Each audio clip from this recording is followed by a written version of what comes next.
She is Anne Boleyn. To history, she is a headline. She is Anne of the Thousand Days. She is the reason England is Protestant. She is the mother of Elizabeth I. But on the morning she climbed the scaffold, she was just a cast-aside wife looking for a husband who wasn't there. Henry VIII, the man who wrote her hundreds of passionate love letters, was miles away, reportedly dressing for the hunt, impatiently waiting for the cannon fire, signaling her death so he could uncouple the hounds. Even facing death, she didn't beg. She maintained a terrifying composure. They accused her of sleeping with her brother just to speed up the paperwork. The truth was much colder. She was destroyed for total erasure. Henry wanted a new wife immediately, and by accusing Anne of incest, he ensured her daughter Elizabeth would be deemed a product of sin, removed from the line of succession. She had become an expired asset, and for a ruthless king, an axe was just a quicker, cheaper alternative to a lawyer. The England of the early 16th century was not the stable, mighty empire we imagine today. It was a country recovering from trauma. For decades, the Wars of the Roses had bled the land dry. Brother had fought brother, and kings had been butchered on muddy fields. The Tudor dynasty, led by Henry VIII, was new. It was shiny, but it was brittle. Henry VIII began his reign as a golden prince.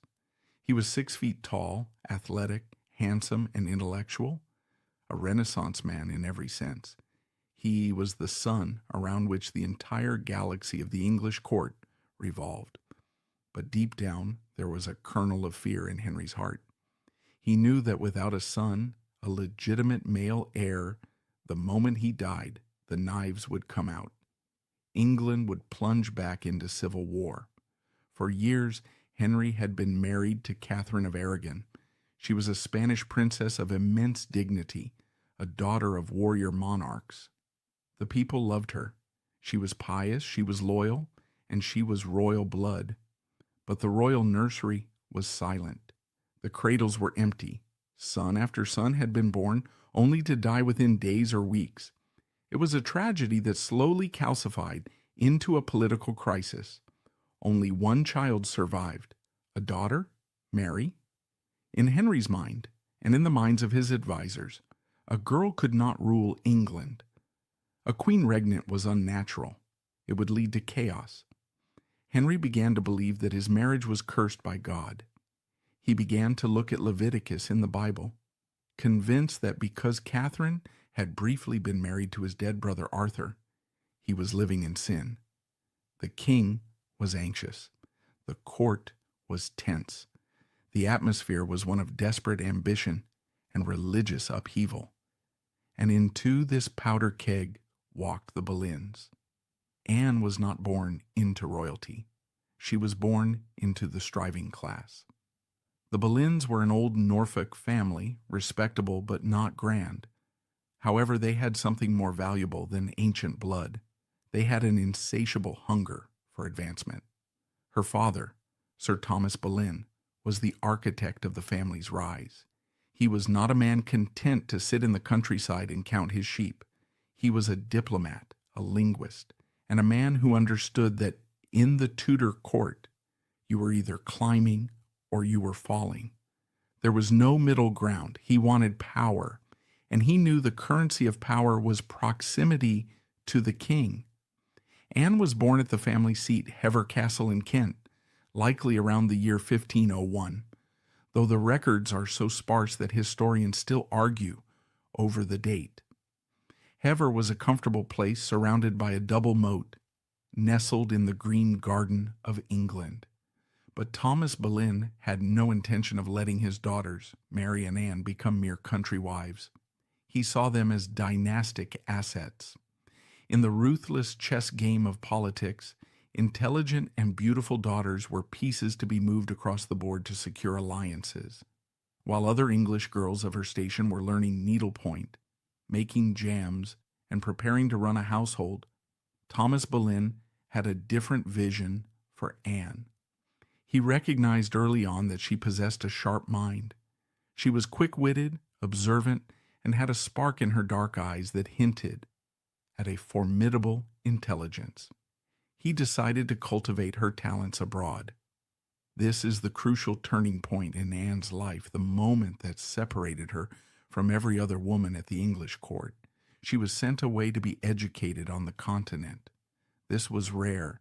This was a privilege usually reserved for the highest nobility. In 1513, when she was barely an adolescent, she was sent to the Netherlands to join the court of Margaret of Austria. Margaret was the regent of the Netherlands, ruling on behalf of her father, the Holy Roman Emperor. Imagine the culture shock for a young girl from Kent. The court at Mechlin was one of the most sophisticated artistic and intellectual centers in the known world. Margaret of Austria was a formidable woman, a female ruler in a man's world who commanded absolute respect. She was a patron of the arts, a politician, and a scholar. For young Anne, this was a revelation. She saw for the first time that a woman could hold power. She saw that a woman could be more than just a breeder of heirs. She could be a ruler. Anne thrived here. She was bright and eager to please. Margaret of Austria was so charmed by the young English girl that she famously wrote to Thomas Boleyn, calling Anne la petite Boleyn, the little Boleyn. She noted that Anne was so bright and pleasant for her young age that I am more beholden to you for sending her to me than you are to me. In Mechlin, Anne learned the basics of court etiquette. She learned that how you walked, how you held your hands, and how you lowered your eyes were not just manners, they were a language. She learned French, the universal language of diplomacy. She was polished like a rough diamond being prepared for a setting. But her education was not finished. The Netherlands was just the finishing school. France would be the university. In 1514, political winds shifted. Thomas Boleyn arranged for Anne to transfer to the French court to serve Mary Tudor, Henry VIII's sister, who was marrying the elderly French king Louis XII. When Louis died shortly after and Mary returned to England, Anne stayed behind. She entered the service of the new Queen of France, Claude. For the next 7 years, Anne Boleyn lived at the very heart of the French Renaissance. This period is the key to unlocking her character. France was everything, England was not. The court of King Francis I was a whirlwind of hedonism, art, philosophy, and scandal. It was cultured, it was dangerous, and it was sexually charged. Queen Claude was a pious, gentle woman who spent much of her time pregnant, but the court around her was electric. Anne became a fluent French speaker, so fluent that people later said she seemed more French than English, but she learned more than just the language. She learned the French mindset. She learned fashion.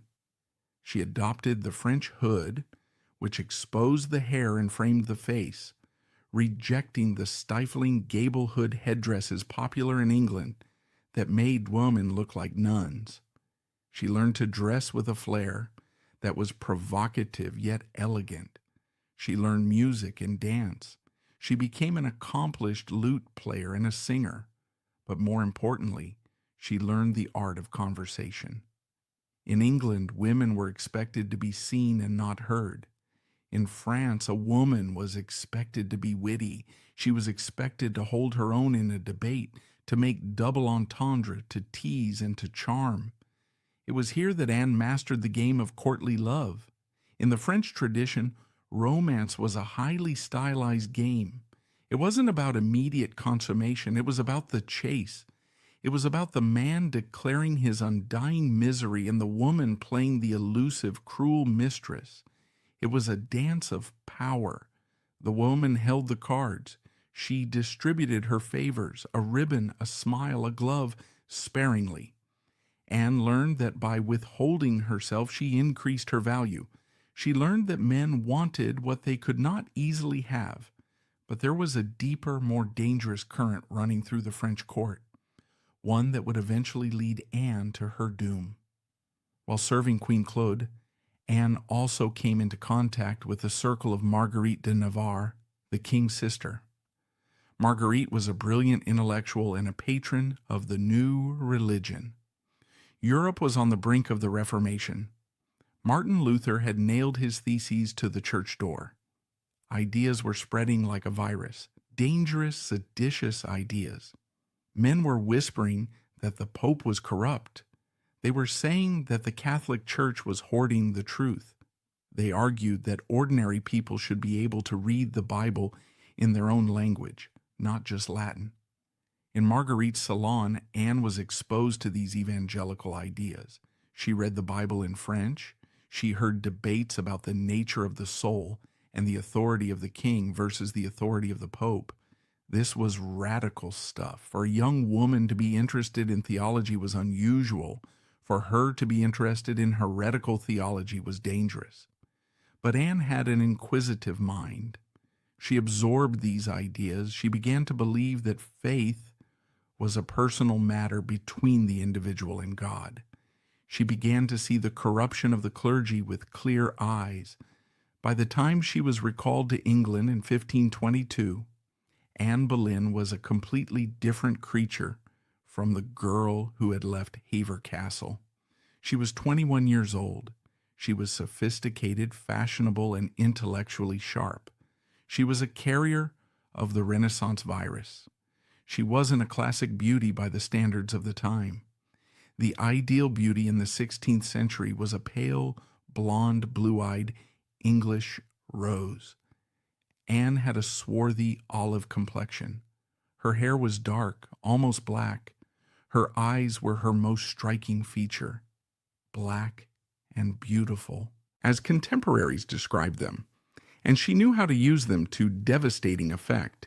She had a long, elegant neck and a slender, flat-chested figure. Some at the English court whispered that she looked strange. She looked foreign. She looked exotic. When Anne stepped off the boat and returned to English soil in 1522, the contrast must have been jarring. The English court, compared to France, felt provincial. It was damper, darker, and less refined. The men were rowdier. The fashion was outdated. She had been brought back for a specific purpose. Her father wanted to marry her off to James Butler, an Irish cousin, to settle a dispute over the earldom of Ormond. It was a practical, unromantic arrangement. Anne, fresh from the palaces of the Loire Valley, must have viewed the prospect of living in wild Ireland with absolute horror. Fortunately for her, the marriage negotiations stalled. This left Anne at the English court, serving Queen Catherine of Aragon as a maid of honor. She wasted no time in making an impression. On March 4th, 1522, Anne made her public debut at a court pageant called the Chateau Vert, the Green Castle. The pageant was an elaborate play where the ladies of the court pretended to be virtues residing in a castle, and the men had to assault the fortress. Anne was cast in the role of Perseverance. It was a prophetic choice. She appeared in a gown of white satin embroidered with gold. She danced with a grace and fluidity that the English courtiers had never seen. She stood out. She didn't blend in with the other maids of honor. She had a presence, a magnetism that drew eyes to her. Among the men watching the pageant was King Henry VIII. But at this specific moment, the king was busy with his current mistress, Anne's own sister, Mary Boleyn. Mary had been the kind Boleyn girl. She had given the king what he wanted without a fight.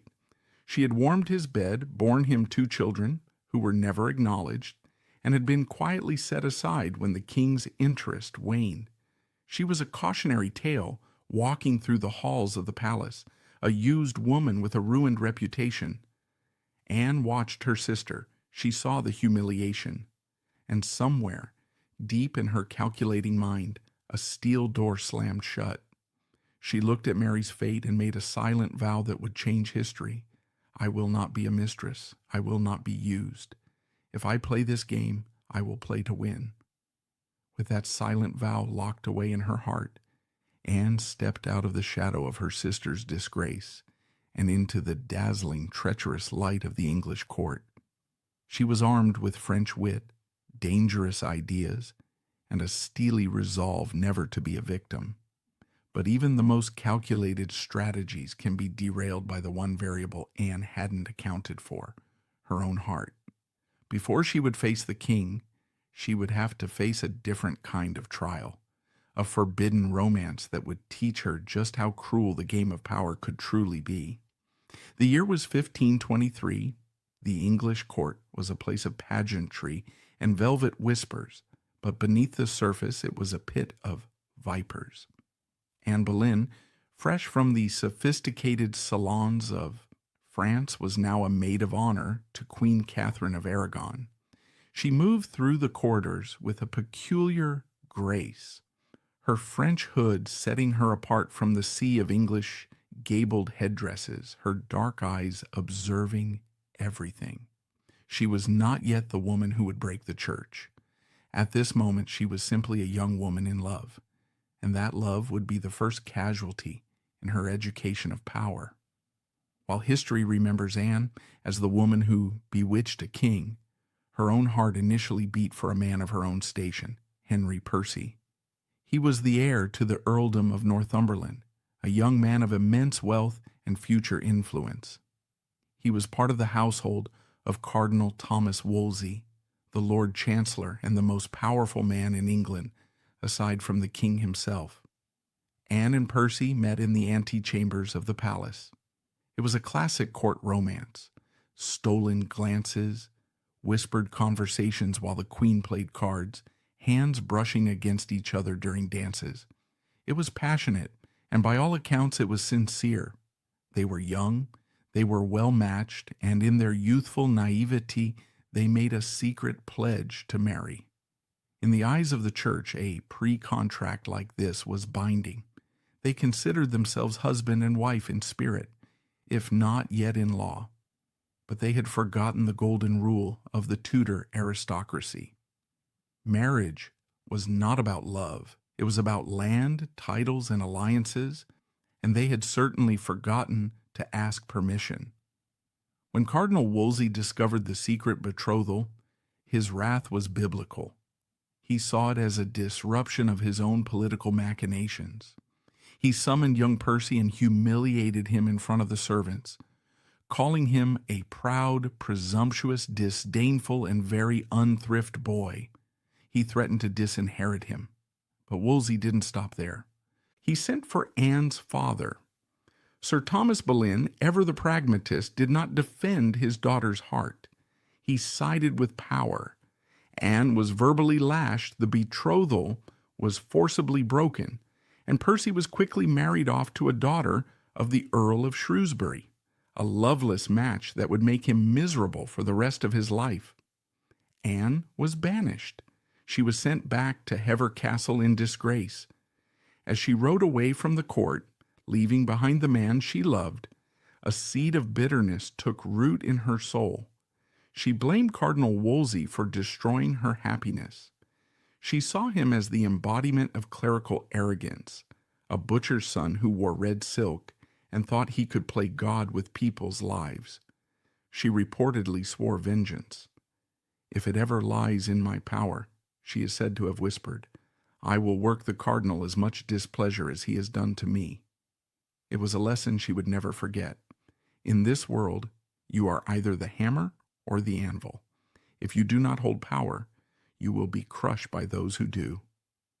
At Hever, wandering the gardens, Anne buried the romantic girl who believed in love. The woman who returned to court a few years later was harder, colder, and infinitely more dangerous. It is unclear exactly when Henry VIII stopped seeing Anne as just another face in the crowd and started seeing her as an obsession. It likely happened around 1526. Henry was nearing his mid-30s. The golden shine of his youth was fading. He had gained weight. A jousting accident had left him with a painful, ulcerated leg that would plague him for life.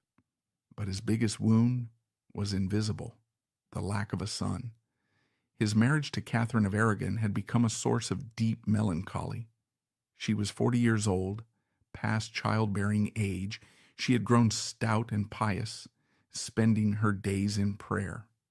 Henry, a man of high vitality and libido, felt trapped. He had already taken Anne's sister Mary as a mistress. He had already fathered a bastard son, Henry Fitzroy, with another mistress, Bessie Blount. He was used to women being available. He was the king, God's anointed. To refuse him was not just rude, it was practically treasonous. When his eyes fell on the dark-haired, witty, elegant Anne Boleyn, he assumed the script would follow the usual path. He would send a gift. She would blush. He would invite her to his bed. She would accept. He would tire of her. She would be married off with a nice dowry. He sent her a brooch. He started engaging her in conversation, expecting her to be flattered. And then Anne Boleyn did the unthinkable. She stopped the script. This moment is the pivot point of English history. If Anne had said yes, she would have been a footnote, another mistress, another Mary Boleyn. But Anne looked at the king, and she looked at the wreckage of her sister's reputation. She knew that once a king possesses you, you lose your power. The moment you give in, you become a conquest, and conquests are soon forgotten. She employed the lessons of the French court. She played the game of courtly love, but she played it with a lethal seriousness. When Henry propositioned her, she dropped to her knees. Her response, recorded by contemporaries, was a masterpiece of diplomatic rejection. I beseech your highness most earnestly to desist and to recover your good graces, and in good time the love of some other. For though I am a creature of small account, I have but one jewel of price, and that is my maidenhead, well attested and certified. I would rather lose my life than my honesty. Henry was stunned. He tried to argue that he didn't want to ruin her honesty. He wanted to love her. Anne retorted, Your wife I cannot be, both in respect of mine own unworthiness and also because you have a queen already. Your mistress I will not be. Your mistress I will not be. It was a gamble of breathtaking audacity. She was betting her entire future that Henry's desire was stronger than his pride. She retreated to Hever Castle again, removing herself from his sight. Absence did not make Henry forget. It made him frantic. He was a man who had never been denied anything. The fact that he couldn't have her made him want her with a burning, consuming intensity. The chase was on. For the next 6 years, 6 long, agonizing years, Henry VIII pursued Anne Boleyn. We have the evidence of this obsession in the form of 17 love letters that miraculously survived. Ironically, they are now held in the Vatican Library. In these letters, we see a side of Henry that is shockingly vulnerable. The tyrant vanishes, replaced by a lovesick teenager. He struggles with his handwriting. He draws little hearts around her initials. He begs, I beseech you now with all my heart, definitely to let me know your whole mind as to the love between us, he wrote. If you please, to do the office of a true loyal mistress and friend, and to give up yourself body and heart to me, I promise you that not only the name shall be given you, but also that I will take you for my only mistress, casting off all others besides you out of my thoughts and affections, and serve you only. He was offering her the position of maître titre, official mistress, a recognized status in France but unknown in England. Anne's reply was silence or polite refusal. She sent him gifts, a diamond carved in the shape of a ship with a lonely damsel on board, symbolizing her precarious position. She kept him on the hook, reeling him in and then pushing him away, but slowly the dynamic shifted. Anne began to realize that Henry's dissatisfaction with his marriage was not just a passing mood, it was a deep dynastic crisis.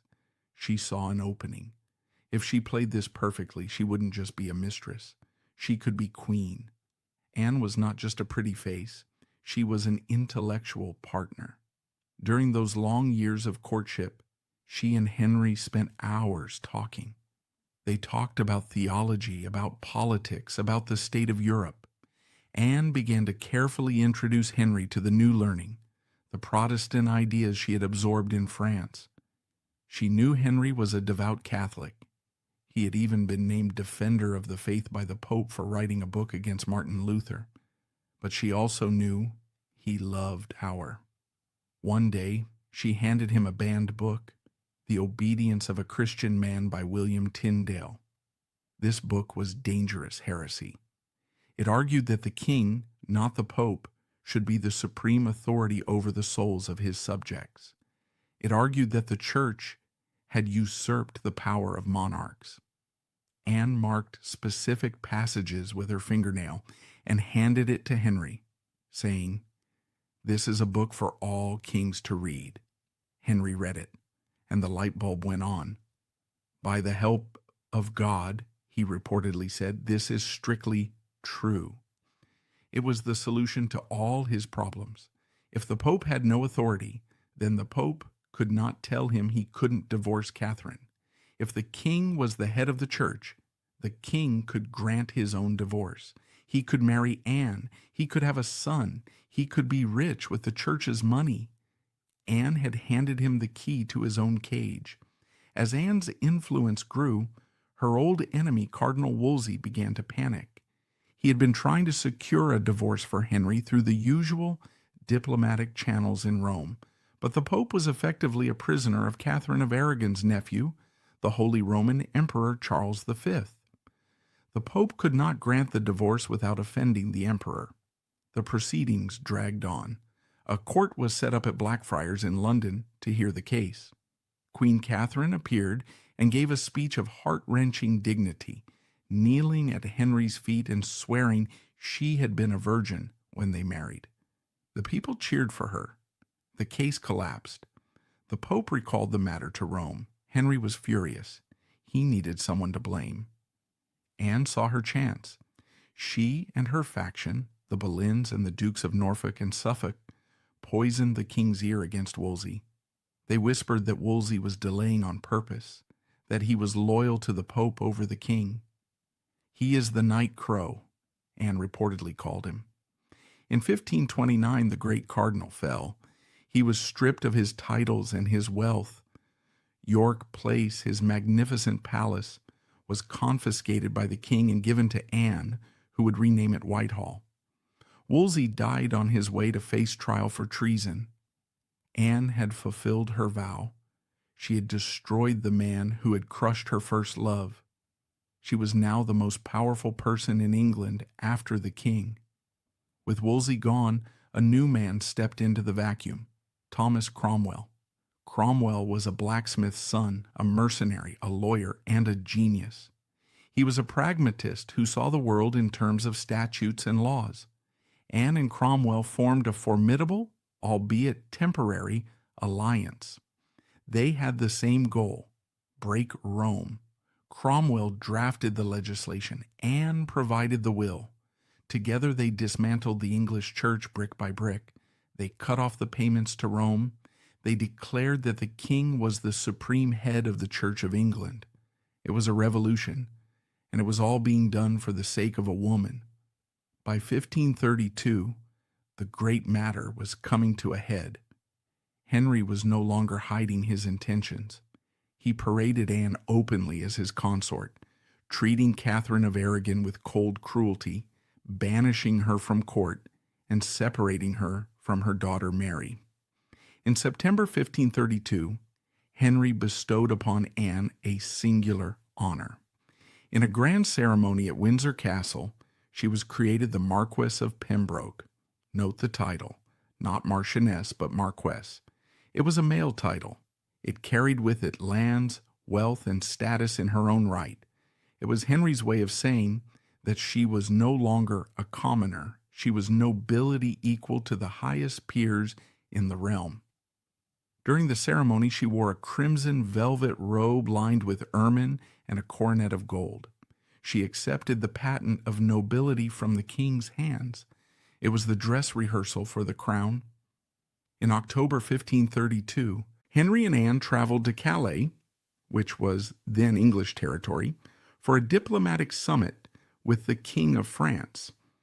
Henry wanted Francis I to publicly support his new marriage. It was a dazzling display of wealth.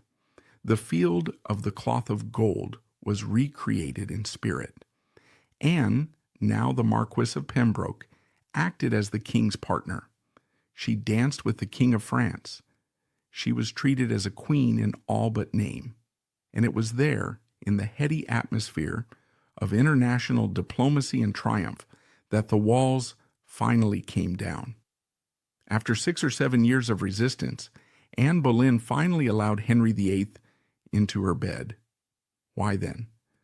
Perhaps she felt secure enough. Perhaps she knew that the point of no return had been crossed. Or perhaps more practically, she knew that to seal the deal she needed to be pregnant. A pregnancy would force the issue. If she carried the king's son, no one could deny their marriage. They returned to England in a winter storm, but their spirits were high. By December, Anne knew, her courses had stopped. She was with child. The clock was now ticking loudly. A child born out of wedlock would be a bastard, unable to inherit the throne. They had to marry, and they had to marry fast. On a cold morning, roughly January 25th, 1533, the exact date was kept secret for a long time. A small group gathered in a private chapel at Whitehall Palace. It was a clandestine affair. A priest, likely Dr. Roland Lee, performed the ceremony. It was quick. It was quiet. There were no choirs, no crowds, no public acclamations, just a man, a woman, and a handful of witnesses holding their breath. In that shadowed room, Anne Boleyn became the Queen of England. She had done it. She had climbed from the position of a minor knight's daughter to the throne of the Tudors. She had bested a Spanish princess, a cardinal, and the Pope himself. She touched her stomach. She was certain, with the fierce certainty of the ambitious, that she carried the boy who would save England. The astrologers had told her so. The doctors had told her so. God surely was on her side. The deed was done. The secret was sealed in that private chapel, and the gamble of a lifetime had been made. But a marriage in the shadows is one thing, a queen in the daylight is another. As the winter of 1533 turned to spring, the doors of the palace were thrown open, and the great matter was no longer a whisper. It was a scream. Anne Boleyn was about to step onto the world stage, crowned and pregnant, expecting adulation. Instead, she was about to discover that wearing the crown is infinitely harder than winning it. The spring of 1533 was a season of holding breath. The English court was walking a tightrope over a canyon of treason and heresy. Henry VIII had broken with 1,000 years of history to marry Anne Boleyn, and now the world waited to see if the gamble would pay off. Anne was no longer the Marquess of Pembroke. She was the queen, but she was a queen in a hostile land. The nobility bowed to her face but sneered behind her back. The common people, loyal to the cast-aside Catherine of Aragon, were less subtle. They called her the concubine, the goggle-eyed whore, and the scandal of Christendom. But Anne did not care. She had the king, she had the crown, and most importantly, she had the swollen belly that she believed contained the future King of England. She adopted a new motto, embroidered on her servant's livery in silver thread, the most happy. It was a defiant scream to the universe. She was happy. She had won. But as the Greeks knew, hubris, that overwhelming pride, is always followed by nemesis. Henry was determined to legitimize his new wife with a coronation that would outshine any that had come before. He wanted to force the people to accept her through the sheer weight of spectacle. On May 31st, 1533, the coronation procession began. Anne, dressed in white cloth of gold, sat in a litter draped in white satin. Her long dark hair, usually tucked under a hood, hung loose down her back, a symbol of virginity and purity, a visual argument against the claims that she was a harlot. The procession moved from the Tower of London to Westminster. The city was draped in velvet and gold arras. Fountains ran with free wine, but the atmosphere was wrong. The crowds that lined the muddy streets of London were sullen. There were no cheers of "God Save the Queen." There was a heavy, resentful silence. Caps were not doffed. Heads were not bowed. When the royal entourage passed, the silence was so profound, it was insulting. At one point, the royal monogram, the intertwined letters H and A for Henry and Anne, was displayed on banners and arches. The Londoners, with their biting Cockney wit, pointed at the letters and laughed. "Ha, ha," they jeered. The king's romance was a joke. Henry was furious. Anne, however, held her head high. She smiled at the silent crowd with a composure that was almost terrifying. She refused to let them see her bleed. On June 1st, inside Westminster Abbey, the moment of triumph arrived. In a break with tradition that shocked the clergy, Anne was crowned not with the smaller consort's crown, but with St. Edward's crown, the heavy, solid gold crown of the monarch. It was Henry's way of saying that she was not just a wife, she was his equal, his partner, his queen by divine right. She sat on the throne, the heavy gold pressing down on her brow, 6 months pregnant, ruling a court that hated her. She was at the zenith of her power. The summer of 1533 was spent in a fever of anticipation. The doctors were unanimous. The baby was a boy. The astrologers had cast the charts and confirmed it. A prince was coming.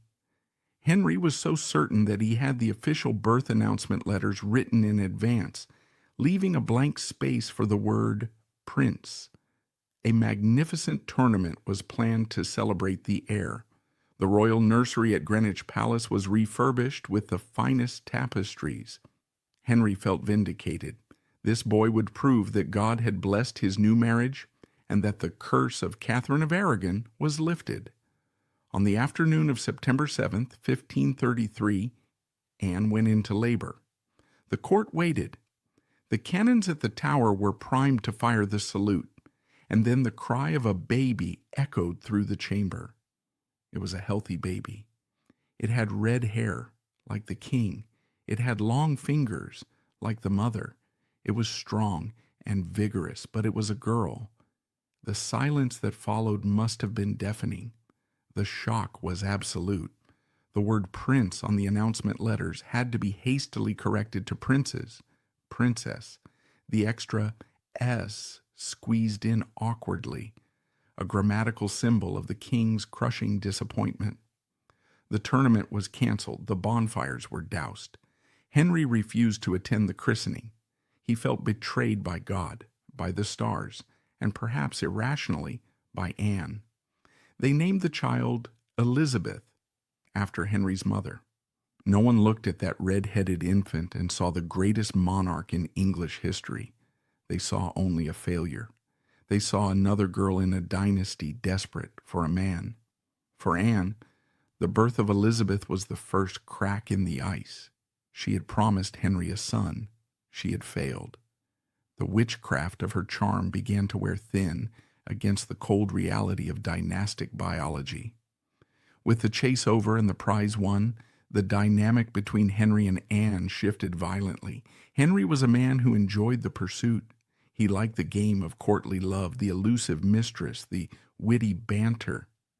But now he wanted a wife, and in the 16th century, a wife's job was to be submissive, quiet, and agreeable. She was supposed to be a harbor of peace for the king. Anne Boleyn was incapable of being a harbor of peace. She was a storm. She remained the same woman Henry had fallen in love with, opinionated, sharp-tongued, jealous, and politically active. She shouted at him when he looked at other women. She mocked his clothes. She argued with him about religion and foreign policy. In the courtship, this fire had been exciting. In marriage, Henry found it exhausting. He famously complained to the imperial ambassador that Anne was shrewish. The sexual tension that had fueled their relationship turned into sexual frustration. Henry, whose eye was always wandering, began to take mistresses again. When Anne raged about this, Henry delivered a chilling rebuke. He told her to shut her eyes and endure it, as her betters had done before her, reminding her brutally that she had been elevated from nothing and could be lowered just as easily. It was a terrifying threat. I made you. I can unmake you. Despite the tension, Anne was not idle. She knew her position was precarious, so she worked to solidify her power through religion. She became the patron saint of the English Reformation. This is the side of Anne often forgotten in the soap opera of her death. She was a serious political player. She used her influence to appoint evangelical bishops, including Thomas Cranmer, the Archbishop of Canterbury. She protected heretics from the fires of the conservative clergy. She placed an English Bible in her chambers for her ladies to read, a radical act in a time when reading scripture in the vernacular was considered subversive. She famously possessed a copy of the Psalms translated into English, hidden in a velvet binding. Anne believed she was doing God's work. She believed she was purifying the church from the corruption of Rome, but this zeal made her dangerous enemies. The conservative faction at court, led by the Duke of Norfolk, her own uncle, and Bishop Gardiner, hated her. They saw her as a Lutheran heretic, a poison in the ear of the king. They began to whisper that the king had been seduced by black magic. How else could one explain the rise of this dark, skinny woman over the pious Spanish queen, even though she was crowned? Anne was never truly safe as long as Catherine of Aragon was alive. Catherine, exiled to damp castles in the countryside, refused to accept the divorce. She signed her letters, Catherine the Queen, England. She was a living martyr, a rallying point for everyone who hated Anne. The tension transferred to the children. Henry declared his daughter, with Catherine Mary, to be a bastard.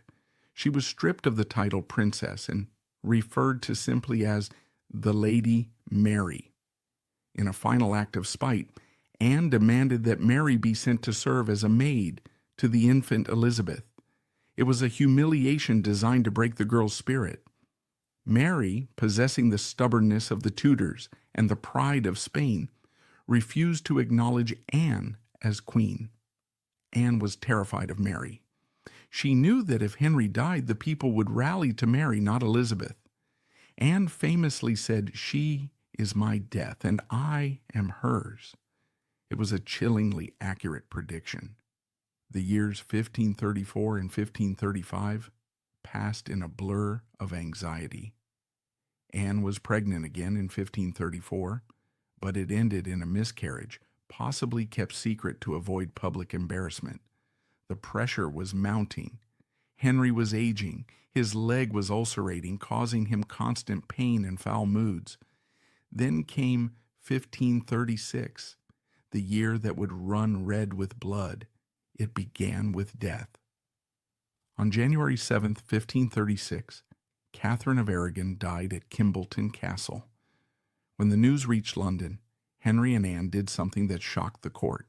They dressed in yellow. To the English, it was the color of joy, a celebration that the old harridan was dead.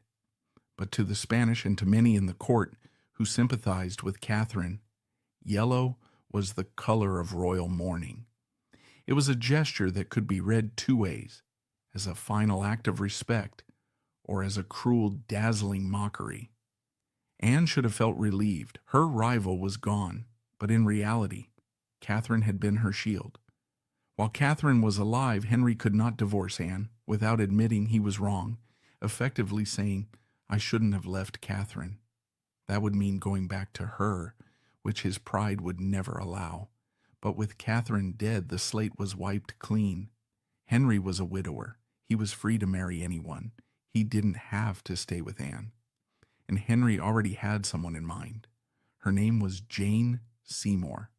She was everything Anne was not. Where Anne was dark, Jane was pale. Where Anne was witty and loud, Jane was silent and outwardly submissive. But this was not the silence of stupidity. It was the silence of strategy. Jane's motto was bound to obey and serve. It was a calculated humility that soothed Henry's tired ears. He was sick of the drama. He was sick of the intellectual debates. He wanted a wife who would sit quietly, agree with him, and give him a son. The Seymours, sensing the king's interest, began to coach Jane just as the Boleyns had coached Anne. "Don't give in to him," they whispered. "Make him marry you." History was repeating itself. Anne watched with horror as the king began to play the same game with Jane that he had played with her. The gifts, the glances, the innocent walks in the garden. On January 24th, 1536, disaster struck. Henry was jousting at Greenwich. He was 44 years old, heavy, and dressed in full armor. He was thundering down the lists on a massive armored war horse. Suddenly, the king's horse stumbled. It fell, and the king fell with it. The horse, wearing steel plating, rolled over on top of Henry. The court screamed. The king lay motionless in the mud. He was unconscious for 2 hours. Many historians and neurologists today believe this accident caused a significant brain injury, damage to the frontal lobe. Before this accident, Henry could be cruel, but he was generally rational. After this accident, he became paranoid, impulsive, and terrifyingly erratic. His headaches worsened, his patience evaporated. Anne was told the news that the king was dead. She collapsed. The shock was immense. Henry survived, but he woke up a different man, and the shock had done terrible damage to the queen. 5 days later, on the day of Catherine of Aragon's funeral, Anne Boleyn went into premature labor. She was roughly 3.5 months pregnant. It was a boy. The midwives wept. It was the savior of the dynasty, the son Henry had waited 27 years for, and he was born dead. When Henry walked into the room, he did not offer comfort. He looked at the weeping woman and the bloody sheets. He looked at the tiny, lifeless form of his son. His face was cold stone. "I see that God will not give me male children," he said. Anne, desperate and hysterical, tried to blame the miscarriage on him. She claimed it was the shock of hearing about his fall from the horse. She claimed it was the stress of seeing him flirt with Jane Seymour. Henry turned his back on her. "I will speak to you when you are well," he muttered and walked out of the room. It was the end. In Henry's mind, the contract was void. He had married her for a son. She had failed. Worse, he began to believe that God was speaking to him. His first marriage had been cursed because no sons died. Now, his second marriage was producing dead sons. Therefore, the second marriage must also be a sin. Henry began to wonder, had he been tricked? Had he been seduced by spells? While Anne was never officially charged with witchcraft, the rumor that she had bewitched the king became a convenient narrative to explain his mistake. The door clicked shut behind the king, and with it, the last sliver of safety for Anne Boleyn vanished. The tragedy of the miscarriage was not just a personal loss, it was a political death sentence. While Anne wept for her lost son, the sharks in the council chamber smelled blood in the water. The king was vulnerable, angry, and looking for a way out. And in the shadows, Thomas Cromwell, the man who had built Anne's throne, began to quietly, methodically draw up the blueprints for her scaffold. April 1536 was a cruel month. The weather was turning warm, the gardens of Greenwich Palace were blooming, but inside the royal apartments the air was toxic with paranoia. King Henry VIII had withdrawn into himself. The Golden Prince was gone, replaced by a brooding, suspicious monarch who sat in dark rooms, nursing his ulcerated leg and his wounded pride. He had convinced himself that his marriage was a nullity, a trick played on him by the devil. He wanted out, but he didn't just want a divorce. He wanted to be the victim. He needed to believe that he was the one who had been wronged, that Anne was the villain. Thomas Cromwell, the king's master secretary, understood this better than anyone. He knew that if he merely arranged a divorce, Anne would remain the Dowager Marchioness of Pembroke. She would be alive. She would be angry. And she would have influence through her daughter, Elizabeth. If Cromwell failed to destroy her completely, she would eventually destroy him. It was a kill or be killed scenario. Cromwell chose to kill. While the wolves were circling, Anne made a catastrophic mistake. Her nerves were frayed. She was recovering from the miscarriage, terrified of losing her status and desperate for reassurance. She began to act recklessly. In late April, she had a conversation with Henry Norris. Norris was the groom of the stool, the king's closest personal friend and servant. He was a man of high honor, wealthy, and respected. Anne, in a moment of frantic flirtation, asked Norris why he hadn't married his fiancée yet. Norris replied that he would tarry a while. Anne snapped back, "You look for dead men's shoes, for if aught came to the king but good, you would look to have me." The room must have frozen. In Tudor England, imagining the king's death was treason. To speak of it was a capital crime. Anne had just accused the king's best friend of waiting for Henry to die so he could marry the queen. Norris, horrified, dropped to his knees. He told her to take back her words. He knew that if that sentence reached the king's ears, they were both dead. Anne, realizing her mistake, tried to play it off, but the damage was done. The walls had ears. Cromwell's spies were everywhere. This slip of the tongue was the spark Cromwell needed. Cromwell needed a confession. He knew he wouldn't get one from a nobleman like Norris, who would die before dishonoring himself. So Cromwell looked lower. He fixed his gaze on Mark Smeaton. Smeaton was a commoner, a musician in the Queen's household.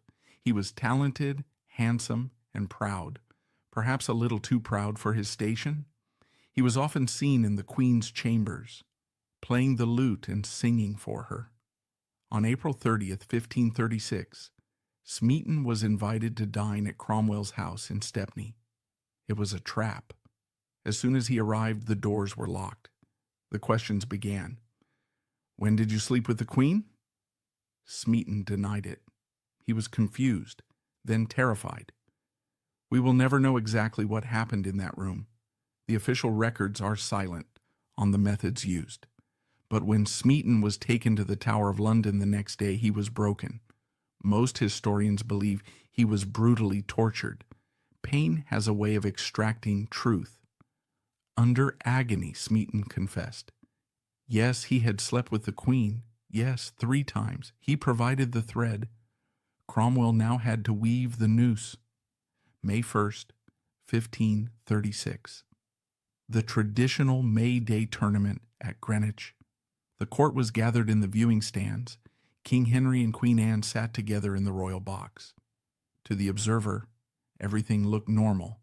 Flags waved, horses snorted, knights charged down the lists. Henry Norris was one of the jousters. But the king was acting strangely. He was tense. He barely looked at his wife. Midway through the tournament, a messenger arrived and whispered something in the king's ear. It was the confirmation of Smeaton's confession. Henry stood up abruptly. He didn't say goodbye to the Queen. He didn't explain. He simply turned his back and walked out of the box, mounting his horse and riding back to London with a small entourage. Anne was left sitting there, alone in the royal box, the crowd staring at her. She must have felt the cold chill of the grave. She watched her husband ride away, and she would never see his face again. On the ride back, Henry questioned Henry Norris. He offered Norris a pardon if he confessed to adultery with the Queen. Norris, a man of integrity, refused.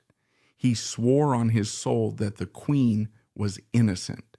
Henry, in his paranoia, took this denial as proof of a deep conspiracy. Norris was arrested and sent to the Tower. The next morning, May 2nd, 1536, the hammer fell. Anne was watching a game of tennis at Greenwich when the king's counselors arrived. They informed her that she was to appear before the Privy Council. She was led into the council chamber. Her uncle, the Duke of Norfolk, was there. He was not a supportive relative. He was a ruthless survivor who saw Anne as a liability. He treated her with contempt, telling her that her paramours had confessed. Anne was stunned. She denied everything.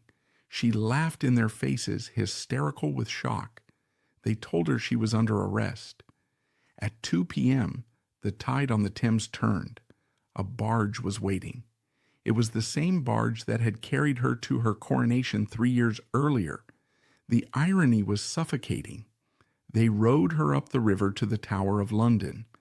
They did not take her through Traitor's Gate, the water gate usually reserved for prisoners, but to the private royal steps. When she stepped onto the wharf, she fell to her knees. "O Lord, help me, as I am guiltless of this whereof I am accused," she cried out. The constable of the Tower, Sir William Kingston, was there to receive her. He was a dry, bureaucratic man who would become her jailer and her chronicler. "Mr. Kingston," she asked, clutching his arm, "shall I go into a dungeon?" "No, madam," he replied. "You shall go into the lodging you lay in at your coronation." Anne burst into tears. "It is too good for me," she wept. Then, just as suddenly, she began to laugh. It was the laughter of a woman whose mind was fracturing under the strain. For the next 2 weeks, Anne was a prisoner in the royal apartments. Her mental state oscillated wildly. One moment she was calm and regal, preparing for death. The next she was manic, babbling about her innocence. She was not alone. Cromwell had placed female spies around her, women who hated her, including her own aunt, Lady Boleyn. They reported every sentence she spoke. Anne, in her distress, babbled incriminating things. She spoke about her conversations with Norris. She wondered aloud if Francis Weston, another young courtier, was in love with her. She mentioned William Brereton. She worried about her brother, George Boleyn. Cromwell used these ramblings. He arrested Weston, Brereton, and finally George Boleyn. To make sure the king could never ever take Anne back, Cromwell had to make the charges unforgivable. Adultery was bad. Treason was worse. But Cromwell went further. He accused Anne of incest. He claimed that she had slept with her own brother, George Boleyn, Lord Rochford. This was the nuclear option. It painted Anne not just as a traitor, but as a moral monster, a deviant who had perverted the laws of nature. But the true purpose of this charge was dynastic. If Anne was a monster, then her daughter Elizabeth was the spawn of corruption. This charge would legally bastardize the child, clearing the way for Henry's future children. Monday, May 15th, 1536. The Great Hall of the Tower of London. A platform had been erected. On it sat 26 peers of the realm, the jury selected by Cromwell. They were men who owed their lives and titles to the king. The verdict was not in doubt. Presiding over the trial was the Duke of Norfolk, Anne's uncle. Anne was led into the hall. She was dressed in black velvet. She looked exhausted, but she composed herself. She walked with the dignity of a queen. She curtsied to the peers. The indictment was read. It was a list of horrors. It accused her of seducing 5 men. It accused her of plotting the king's death. It accused her of laughing at the king's poetry and his clothes. Anne listened. When her turn came to speak, she did not scream. She did not beg. She systematically dismantled the charges. She spoke clearly and calmly. She made so wise and discreet answers to all things laid against her, excusing herself with her words so clearly as though she had never been faulty to the same, wrote one witness. The crowd was impressed. For a moment it seemed she might win. There was no physical evidence, no witnesses, just the hearsay of a tortured musician and the ramblings of a terrified woman. But this was a show trial. Justice had nothing to do with it. The peers retired. They returned quickly. "Guilty," said the first peer. "Guilty," said the second. 26 times. The word echoed in the hall. "Guilty." The Duke of Norfolk, tears reportedly running down his face, pronounced the sentence, "Because thou hast offended our sovereign the king's grace in committing treason against his person, thou art adjudged to be burned here within the Tower of London on the Green, or to be beheaded, as the king's pleasure shall be further known. Burned or beheaded. The king would decide." Anne heard the sentence. She looked up. She did not look at her uncle. She looked at the ceiling, towards heaven. "O Father," she said, "O Creator, thou who art the way, the truth, and the life, thou knowest that I have not deserved this death." 2 days later, on May 17th, her brother George and the 4 other men, Norris, Weston, Brereton, and Smeaton, were led to Tower Hill. George Boleyn made a brave speech. The axe fell 5 times. The heads were displayed on London Bridge. Anne was told they were dead. She took it as a sign. "They are the witnesses of my innocence," she said. "If I were guilty, surely one of them would have saved his life by confessing." She was alone now. The last of her circle was gone. She sat in her room, listening to the birds singing outside, waiting for the messenger who would tell her when she would die. But Henry had one final cruelty left to inflict. Before he killed her body, he wanted to destroy her soul. He wanted to annul the marriage. He wanted to declare that she had never been his wife and that Elizabeth was a bastard. To do this, he sent Thomas Cranmer, the archbishop who had once been Anne's ally, to visit her in the Tower. What happened in that room? What deal was made? We don't know. But the next day, the marriage was declared null and void. Think about the logic. She was condemned to death for adultery. But if the marriage was void from the start, she had never been the king's wife.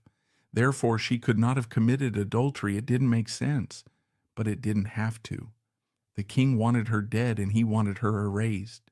The legal dismantling of the queen was complete. She had been stripped of her title, her marriage, her reputation, and her friends. The parchment was signed, the verdict recorded. All that remained now was the final act of the tragedy. As the sun set on May 18th, the Tower of London fell silent, save for the sharpening of a blade. The dawn of May 19th, 1536, did not break with the warmth of spring. It broke with a gray, suffocating stillness. Inside the Tower of London, the woman who had been the most powerful female in England woke for the last time. She'd expected to die the day before, on the 18th. She had confessed her sins to her almoner, swearing on the Holy Sacrament, risking her eternal soul if she lied, that she was innocent of adultery. She had prepared herself, but the order had been delayed. The swordsman from Calais was late. This delay was a final, unintended psychological torture. "Mr. Kingston," she had said to her jailer, "I hear I shall not die before noon, and I am very sorry therefore, for I thought to be dead by this time, and past my pain." Kingston, a man who had seen many perish, tried to comfort her. "There should be no pain. It is so subtle," he told her, referring to the French sword. It was then that Anne, her nerves stretched to the breaking point, delivered the line that has echoed through 5 centuries. She put her hands around her slender throat and laughed a strange, high laugh. "I heard the executioner is very good, and I have a little neck." By 8 a.m. the preparations were complete. The gates of the tower were left open, but the general public was kept out. This was to be a spectacle for the eyes of the government, not the mob. About 1,000 people, courtiers, officials, and merchants, crowded around the scaffold erected on Tower Green. The scaffold was low, draped in black. It was not a stage for a queen, it was a stage for a criminal. At shortly before 9 a.m., the doors of the Queen's lodgings opened. Anne Boleyn emerged. If there was ever a moment where Anne Boleyn proved her mettle, it was this walk. A lesser person might have fainted. A weaker person might have screamed. Anne did neither. She walked with the brisk, energetic step that had always defined her. She looked like a woman hurrying to an appointment she did not want to miss. She had dressed with calculated brilliance. She knew the world would be watching, and she knew that visual symbols mattered. She wore a robe of dark gray damask, trimmed with fur. Underneath a petticoat of crimson, the color of the Catholic martyrs, a subtle, ironic visual claim to holiness. She held a prayer book in her hands. Her face was pale, but her eyes, those famous dark, witchy eyes, were scanning the crowd. She was looking for friends. She found few. Cromwell was there. Her old lover's father, the Earl of Northumberland, was there. The king's bastard son, Henry Fitzroy, was there, watching the woman who had displaced his mother go to her death. She climbed the stairs of the scaffold. The French executioner, dressed in black, reportedly begged for her forgiveness. She gave it to him, handing him a small purse of gold. Then she turned to the crowd. The speech of a condemned traitor was a highly ritualized genre. You were expected to admit your guilt and warn others not to follow your path. If you deviated, if you claimed innocence too loudly, the king might take revenge on your surviving family. Anne had a daughter, Elizabeth, to protect. She could not afford the luxury of the truth, so she performed a master class of ambiguity. Good Christian people, she began, her voice steady and clear. I am come hither to die, for according to the law, and by the law I am judged to die, and therefore I will speak nothing against it. Notice the phrasing. She does not say, I am guilty.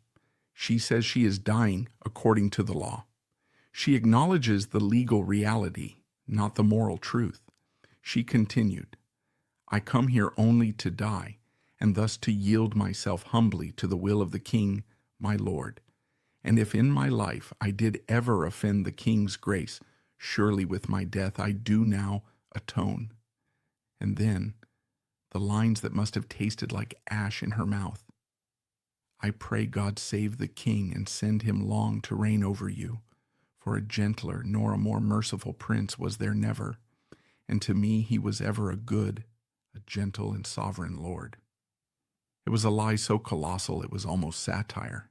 Henry, gentle and merciful, the man who was murdering her? But it was the lie that saved Elizabeth. By praising Henry, she ensured he would not feel the need to crush her child.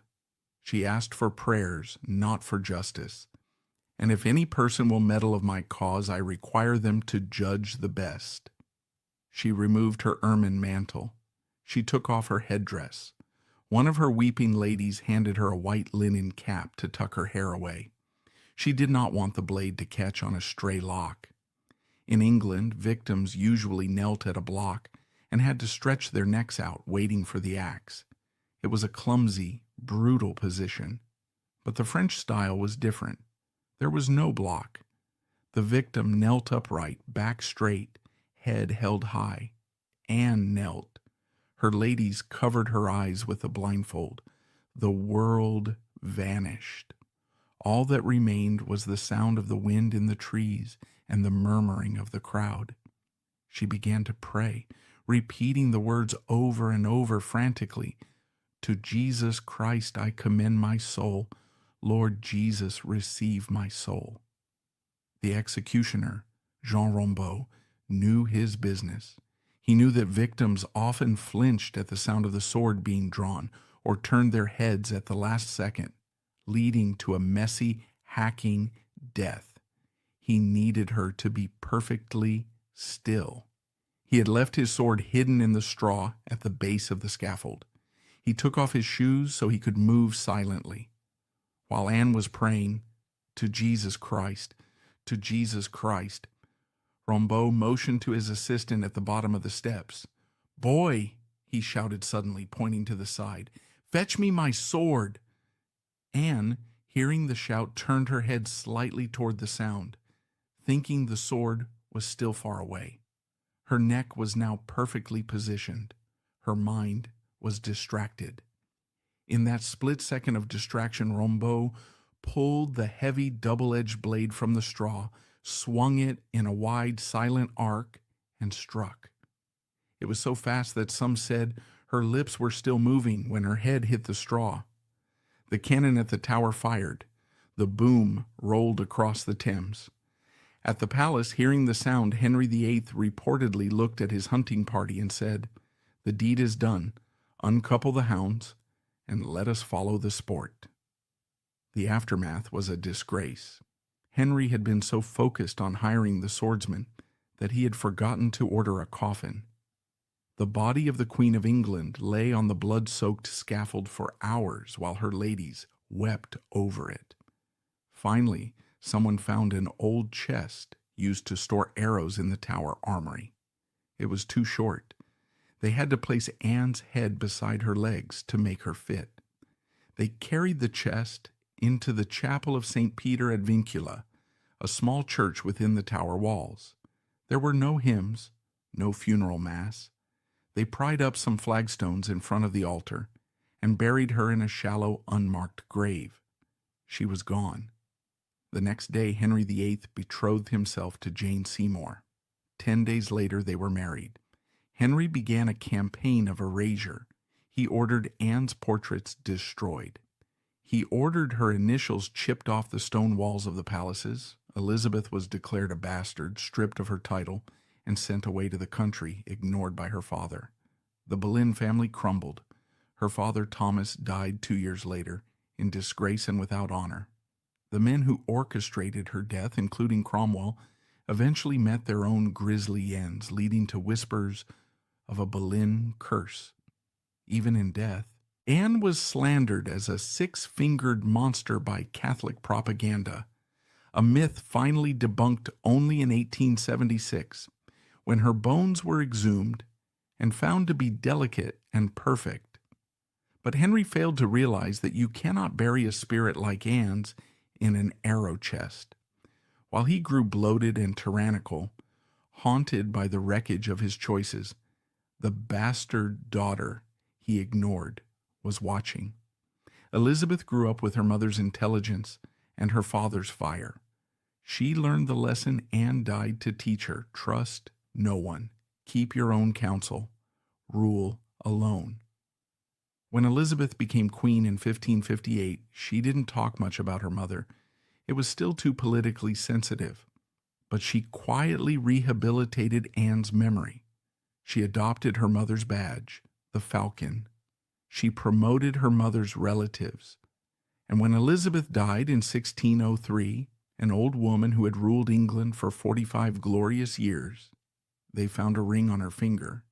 It was a secret locket ring. Inside there were 2 portraits. One was Elizabeth, the other was Anne Boleyn.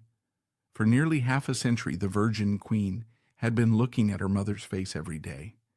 The woman Henry tried to erase had been there, silently guiding the golden age of England. Anne Boleyn had lost her life, but through her daughter she had won history.